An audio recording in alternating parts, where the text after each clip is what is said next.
Hey everybody, what is going on? I am Maximus Rex and this is Big Baby Reviews. Today is Tuesday, it is Sam Keith Day, so we're looking at the next issue of his The MAXX comic that I actually own from his early 90s run. This is issue 15, cover dated February something, but on the inside it actually says April 1995, so go figure. Do have to mention a few things. By this point, this is uncharted territory for me. I did not get past issue 11 or 12, I think, originally when I was a kid. So this is all kind of new stuff to me. Also, the MAXX, when we get in around these issues, I don't have them all. So you probably noticed last review was issue 12. This is issue 15. I do not actually own issues 13 or 14. Haven't found them. I'm always on the lookout for them, but haven't found them up at this point. So I just think I got to keep moving on. And the thing is, as we move on towards the end of the series, I do have more issues, but not all of them. They get harder and harder to find, or they're more expensive. So I'm slowly trying to fill those gaps and might fill up more before the end of the series. But yeah, the thing is, that might be a good or a bad thing depending on your point of view. I'll explain what I mean. It's getting to be a bit of a slog, to be honest, to get through these comics. Just not really anything I'd normally be interested in other, again, than the art. I've mentioned that, but it's really just veering off into territory that I'm not into. So, you know, I'm just going to tell you that right off the bat. So this might be a quick review once again. I'm hoping the series will get more interesting to me as we move along, at least narratively, but I'll still be commenting mostly on the art. Still, you know, experimenting with lots of different mediums and stuff, as this cover can attest to, is Sam Keith doing some interesting stuff here. You know, the foot at this point doesn't even, I'm not even sure if that is a foot or if it's some sort of, you know, testicular issue. But yeah, getting almost close to abstract here with his figurative work. Interesting. Definitely some expressionism there, mixed in with what, you know, not typical comic book art for sure. He's veering off into kind of Bill Sienkiewicz territory. Interesting kind of psychedelic surrealist cover is how I describe it. I wonder if that's even just a ripped out piece of something that he glued on there, or not quite sure. That looks very textural there. Anyways, that's the cover. Let's have a look inside. So from what I can ascertain from the issues I missed, Julie is back from wherever she left for a while and has come back, right? Her luggage is here and stuff. She's either fat or pregnant. I'm not going to insult women. I'm pretty sure this is because she's fat. Excuse me, because she's pregnant. Wow, that was a Freudian slip. And to find Sarah and the MAXX in bed here, I have a sneaking suspicion not anything of any sexual nature happened here. It's just so that her entry would kind of be awkward, but I could be wrong. In issues 13 and 14, it could be some weird stuff that happened there. But I'm assuming that's what's going on there. Just Julie obviously is coming in an awkward moment and is going to assume things that maybe aren't going on. Credits: story and art Sam Keith, dialogue Bill Messner-Loebs, finishes Jim Sinclair, assistant, right, lettering Mike Heisler, color Steve Oliff, and all the optics. So still the same creative team after all that time. Pretty good. 15 issues. So yeah, and basically Julie is back and explaining that, you know, she had sex with lots of guys and ate a lot of sugar and basically ended up pregnant, and now she's back. And the MAXX calls her a slut and she wants them out of her house. Some small details there. Her armpits aren't shaved. You know, Sam Keith having some fun here, I guess. Still doing some interesting layouts throughout the issue. But like I said, this is not necessarily what interested me about the series. Always loved when he would do something like this, right? Some painted panel, even just not the whole page, but one panel within the issue. That's very cool. You know, kind of resembles the cover a little bit.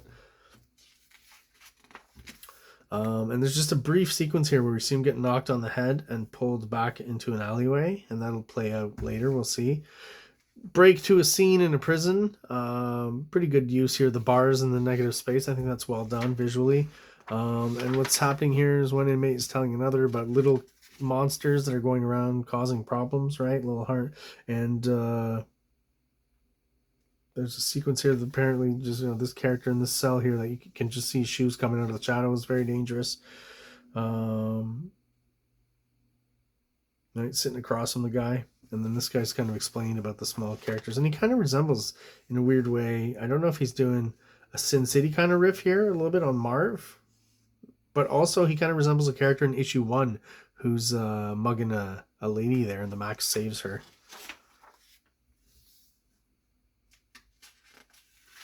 So now we're focusing a lot on, again, the secondary characters in the MAXX title. So Julie's story is taking a lot of place, Sarah's story, right? And that's kind of why, again, I don't have much interest in it. No offense to the ladies here. It's just I want to see more about the big purple guy. You know, the sequences of, you know, make believe where he's in the outback and stuff is more interesting to me than this stuff, right? That's more of what I expected. I think I've said it a bunch of times when I'm reviewing the MAXX, but that's more of what I expected from this series. So great visual here, I think. Very rough kind of artwork, but great lighting. Great hatching, great dirty hatching, but that really works. And she's talking to the MAXX and she's trying to, you know, get him to respond, not knowing that he's been beat up and stuff and he's actually in really bad shape. So that's what he keeps saying here. Mugged, get help, right? Back to the prison, or the jail rather. Sequence with the other guy. You can just see his feet once again. Right? And he's starting to get kind of nervous. It's a pretty cool sequence. Sarah just sitting outside having a conversation with Julie here, asking her real opinion at some point, right? About this whole situation. So it's just, I don't see how Sam Keith was thinking this was going to, you know, at that time, relate to most of the Image audience that were reading Image comics, right? Yeah, so here it is. So what do you think, seriously? Julie asked her. Just spit it out. I can take it, the truth. So she calls her a slut as well, just like MAXX did earlier in the issue, right? So some tickling goes on. I don't know if, you know, it's a fetish of his, of Sam Keith, girls tickling each other. Maybe that's why I included that in here. And so Julie basically brings up the fact that Sarah's, you know, and trying to relate to her that, you know, I acted sluttish. Nobody's perfect. I'm a slut. MAXX is a Looney Tune, and you're the daughter of a mass murderer. She kind of brings that up, and, you know, Sarah's, I guess, somewhat insulted and walks off. And then we're back to the jail, and the character earlier on that was being scared by the guy in the other cell with his story about little monsters is gone, right? And the police actually mentioned it. Don't get too comfortable in that cot. The last guy in here up and died on it, right? So you got this kind of Weasley looking character here. And then this guy kind of starting off with the story again, just like he did with the other guy in the jail earlier. Do you know what paradise is? Screen tone here, very rare, I think, in the MAXX. So I'm going to highlight it. It's kind of more of a old school looking effect, but I think it looks cool here. And this character, it's kind of very odd. Is he kind of, sometimes I wonder if there's, again, this Frank Miller references in the sequence, right? The jail, this character all in silhouette. Is this guy kind of like that yellow bastard or something? Maybe, I don't know. And basically we get our last shot of the MAXX there, kind of suffering down there. He's been mugged. Sarah, come back. He's in his box. Sarah's, you know, I've driven away everybody who ever cared about me. Sarah, MAXX, the donut guy. Even my shrink hates me. Well, I guess it's just you and me, and that's kind of what they'd leave us on. So yeah, this has just really become a very singular kind of story here that is not very interesting to me, to be honest. But I'll slog through and finish up the issues I have about with the MAXX, hoping still that there might be some sort of narrative shift or change that makes it a little more palatable to me. But I'll keep giving you my honest opinions about it, right?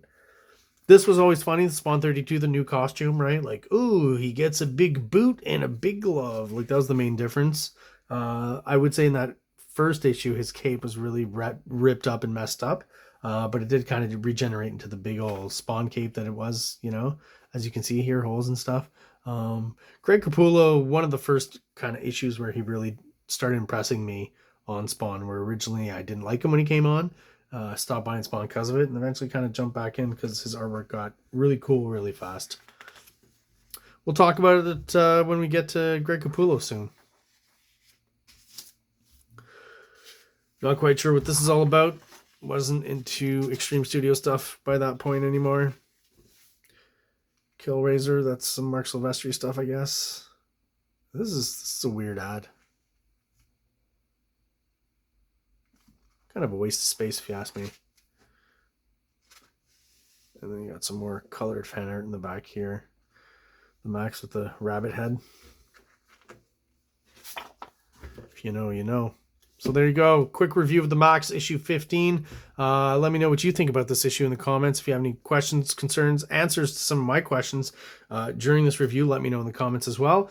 If you are subscribed and you're still along for the ride and you're watching the videos, thank you so much. I really appreciate you being loyal and checking out the channel every day.